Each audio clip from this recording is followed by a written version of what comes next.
چند روایات ہے جو اکثر ہم لوگ دلائل دیتے رہتے ہیں، جو میں نے اس حقوق القرآن کے بارے میں اس کا تذکرہ کرنا چاہتا ہوں۔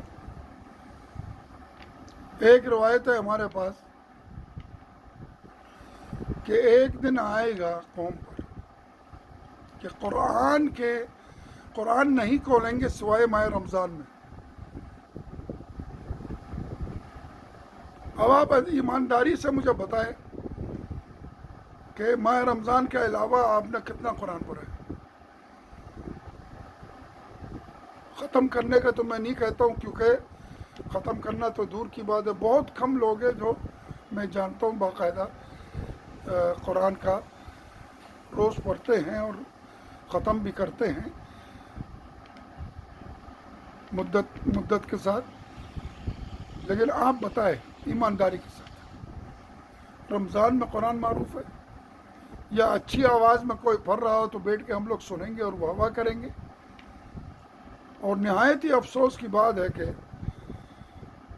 ہمارے جو دستور حیات ہے، جو اللہ کا قانون ہے، اللہ کی طرف سے پیغام ہے، پیغمبر کی طرف سے پیغام ہے، ہم کو سمجھ میں نہیں آتا ہے، صرف ہم نقل کرتے ہیں، لبوں کو ہلا ہلا کے پڑھنا سیکھ لیا، سمجھ میں نہیں آتا، ہم کو نہیں پتا کیا کہہ رہے ہیں۔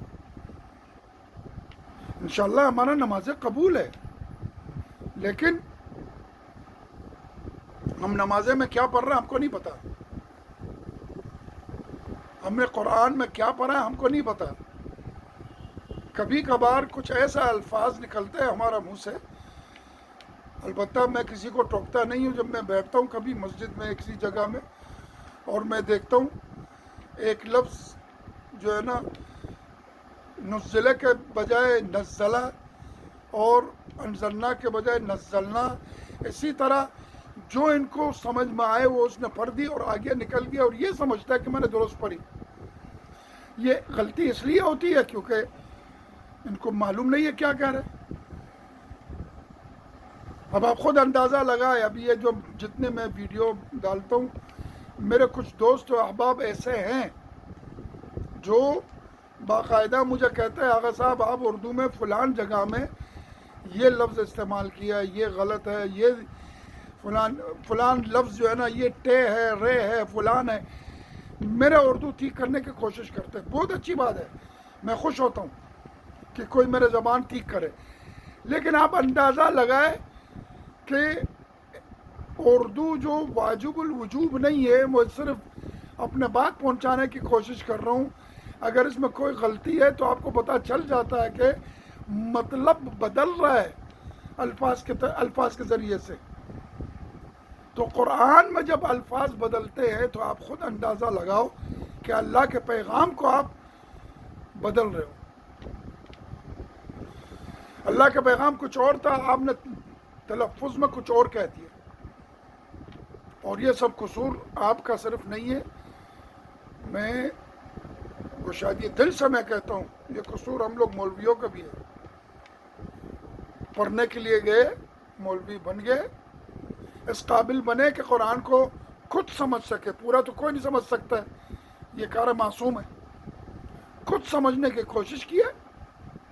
اب یہاں آ کے ہمارا نخرہ شروع، قرآن پڑھانا یہ بچوں کو نہیں ہے، تو یہ چھوٹے موٹے طالب علم کا، میرا تو رہی ہے، میرا تو سٹیٹس ہے، میں فلان ہوں، میں حجت الاسلام ہوں۔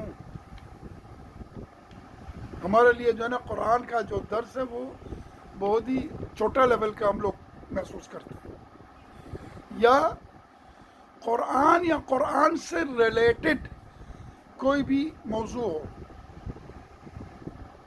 مجھے پتا ہے میں جو بولوں گا اس کے پیچھے مجھے گالیاں پڑنے والی ہے، لیکن مجھے کوئی پرواہ نہیں۔ یہ جتنا بھی آپ چینلز وغیرہ دیکھتے ہیں، پہلے میں آپ کو یہ بتا دوں کہ یہ چینل میرا ہے اور میں کرتا ہوں، اور اس کے علاوہ اس کے بدلے مجھے کوئی بھی پیسہ نہیں ملتا ہے، اور نہ میرا کوئی اس میں درآمد ہے۔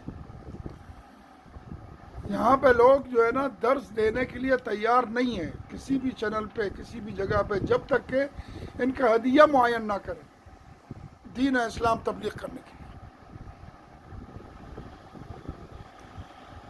جو روایت ہے ہمارے پاس ہے ہدیۃ الشیعہ میں آیت اللہ مشکینی نے جو لکھا ہے رسول اللہ صلی اللہ علیہ وسلم کے جو حدیث ہے کہ 3 لوگ روز قیامت مشک و عنبر کے ایک پہاڑی کے اوپر کھڑے ہوں گے اور حساب کتاب کو دیکھیں گے.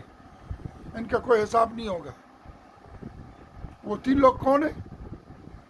فی سبیل اللہ، رضائے الہی کے لیے قرآن پڑھے پڑھائے. آپ ایمانداری سے بتاؤ رضائے الہی کا مطلب کیا ہے؟ آپ مجھے بتا دیں. اگر اس کا اجرت لے لیا تو رضائے الہی تو نہیں ہوا نا. رضائے الہی. ہاں ایک بات یہ یاد رکھے دوسرا خوش نہ ہو جائے کہ بھئی وہ آقا نے یہ کہہ دیا ہے اب جا کے دوسرے مولوی کو سناؤ. نہیں، آپ اپنے حیثیت کے مطابق خدمت کرو. اب استادوں کو ہدیہ دے دو. میں وہ شرط لگانے کا بات کر رہا ہوں.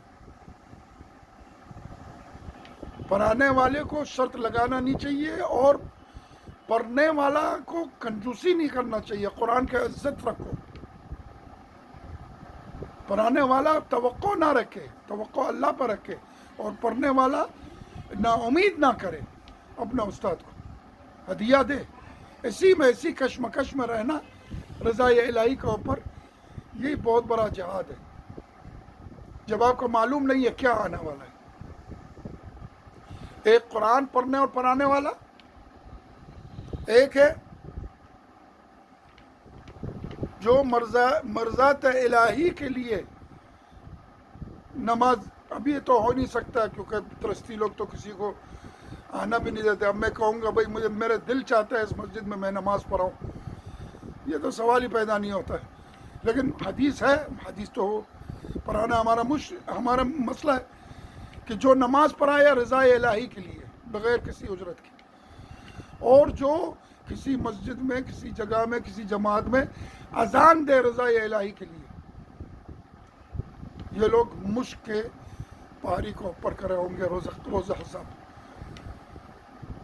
قرآن کی طرف راغب کرنے کے لیے پہلے آپ پیش آ جاؤ، لوگوں کو پڑھانے میں آسانی کرو. یہ نہیں ہے کہ ہدیہ دو گے تو میں آپ کے چینل پہ درس دوں گا. ابھی نہج البلاغہ قرآن جو بھی ہے چینل پہ آ جائے. 2-4 کو میں جانتا ہوں جو پیسہ دے دے تو ناراض ہوتے ہیں. صرف ان کے پاس ٹائم نہیں ہوتا، وہ الگ بات ہے. اب یہ کل کوئی نہ کہے کہ ہم نے بلایا فلان شخص کو تو وہ آیا نہیں، کوئی ان کے پاس ٹائم نہیں ہے. ظاہر سی بات ہے جب بلا عوض مفت پڑھاتا ہے پڑھتے ہیں تو ان کا چاہنے والے بہت ہے اور نہیں ملے گا آپ کو ٹائم ان کے لیے. لیکن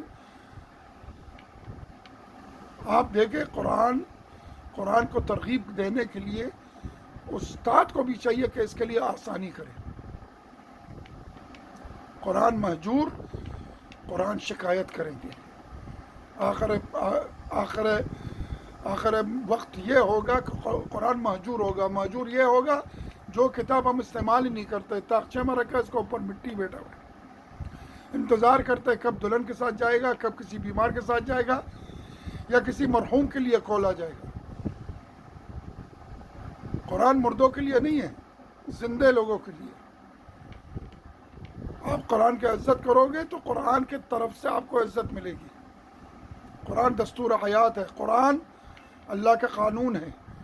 اللہ کے قانون کو سمجھے بغیر، اللہ کے قانون کو پڑھے بغیر، اللہ کے قانون کو عزت دیے بغیر آپ اس دنیا میں عزت مانگ رہے ہو، یہ تو ملنا نہیں ہے. حقوق القرآن سب سے پہلے، اور اس کے بعد آپ دوسرے حقوق کی بات کریں.